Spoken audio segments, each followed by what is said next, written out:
Job fair ipatigayon sang Department of Labor and Employment 6 sa Iloilo City kaangot sa pagsahulog sang anibersaryo sang ahensya. Si Julius Vilacol nakatutok. Atensyon sa mga nagapangita sang obra. Markahe ang inyong kalendaryo sa Biyernes, December 5. Inibangod sa job fair nga ipatigayon sang Department of Labor and Employment 6 sa isa ka mall sa Barangay Airport, Mandurriao.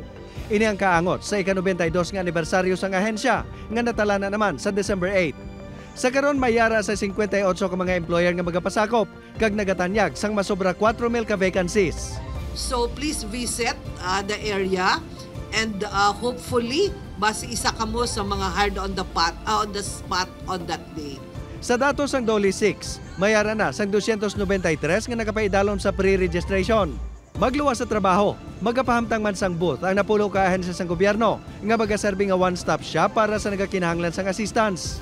Ang mga interesado man nga mag-avail sa serbisyo sang partner naton nga mga agencies nga ginambal man naton kaina, may representative sila. Kadungan sa helikoton ang pagpanagtag sang financial assistance sa informal sector workers. May livelihood fair man nga ipatigayon. Upod kay Cirilo Rendoque, Julius Vilacol. 1. Western Visayas.